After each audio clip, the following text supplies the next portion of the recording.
বাংলাদেশ ভারত সম্পর্ক কি আবার স্বাভাবিক পথে ফিরবে, নাকি শেখ হাসিনার রাজনৈতিক বক্তব্যই দুই দেশের সম্পর্কের সামনে সবচেয়ে বড় বাধা হয়ে থাকবে? প্রধানমন্ত্রী তারেক রহমানের সম্ভাব্য ভারত সফরকে ঘিরে এই প্রশ্ন এখন আরও জোরালো হয়েছে। দুই দেশের মধ্যে সম্পর্ক স্বাভাবিক করার বিষয়ে আলোচনা চললেও ভারতের মাটি থেকে শেখ হাসিনার রাজনৈতিক বক্তব্য পরিস্থিতিকে বারবার জটিল করে তুলছে। গত ৫ই আগস্ট নয়াদিল্লি থেকে ভিডিও বার্তার মাধ্যমে বক্তব্য দেন ক্ষমতাচ্যুত সাবেক প্রধানমন্ত্রী শেখ হাসিনা। সেখানে বাংলাদেশের বর্তমান রাজনৈতিক পরিস্থিতি ও ২০২৪ সালের গণঅভ্যুত্থান নিয়ে সমালোচনা করেন তিনি। এরপরই ঢাকার পক্ষ থেকে তীব্র প্রতিক্রিয়া জানানো হয়।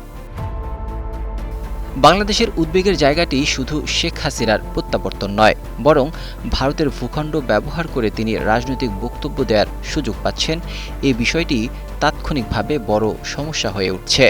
ঢাকার আশঙ্কা, এই ধরনের বক্তব্য বাংলাদেশের অভ্যন্তরীণ রাজনীতিতে উত্তেজনা তৈরি করতে পারে। তাই প্রশ্ন উঠছে, শেখ হাসিনার এই মেগাফোন বন্ধ হলেই কি ঢাকা দিল্লির সম্পর্কের বরফ গলতে শুরু করবে? নগদ নিয়ে এলো হার না মানা হার অফার। সর্বনিম্ন ১০,০০০ টাকা রেমিটেন্স নগদে পাঠালে থাকছে স্বর্ণের হার জেতার সুযোগ। এই উদ্বেগ অবশ্য নতুন নয়। ভারতের প্রধানমন্ত্রী নরেন্দ্র মোদীর সঙ্গে বৈঠককে তৎকালীন অন্তর্বর্তী সরকারের প্রধান উপদেষ্টা ডক্টর মোহাম্মদ ইউনূসও শেখ হাসিনার ভারত থেকে দেওয়া বক্তব্য নিয়ে উদ্বেগ জানিয়েছিলেন, কিন্তু তাকে উস্কানিমূলক বক্তব্য দেয়া থেকে বিরত থাকার আহ্বান জানান। বর্তমান সরকারও একই ধরনের উদ্বেগের কথা জানিয়ে আসছে। তবে বাংলাদেশ ভারতের সঙ্গে সম্পর্ক ছিন্ন করতে চায় না, বরং বাণিজ্য, জ্বালানি, সীমান্ত নিরাপত্তা, পানি ও জনগণের যোগাযোগের মতো গুরুত্বপূর্ণ বিষয়গুলোতে সহযোগিতা অব্যাহত রাখতে চায় ঢাকা। একই সঙ্গে বাংলাদেশের প্রত্যাশা, সম্পর্ক হবে পারস্পরিক সম্মান, সমতা ও জাতীয় স্বার্থের ভিত্তিতে। অন্যদিকে শেখ হাসিনার প্রত্যাবর্তনও বাংলাদেশের জন্য গুরুত্বপূর্ণ, তবে এটি সরাসরি রাজনৈতিক সিদ্ধান্তে সমাধান হওয়ার মতো বিষয় নয়। দুই দেশের প্রত্যাবর্তন চুক্তি, ভারতের আইন এবং সংশ্লিষ্ট আইনি প্রক্রিয়ার মধ্য দিয়েই বিষয়টি এগোতে হবে। ভারত জানিয়েছে, বাংলাদেশের অনুরোধ নিয়ম অনুযায়ী পরীক্ষা করা হচ্ছে।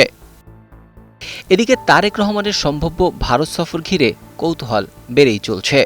সফরটি হলে সেটি কি শুধু সৌজন্য সাক্ষাৎ হবে, নাকি দুই দেশের অমীমাংসিত বিষয় নিয়ে নতুন সমঝোতার দরজা খুলবে?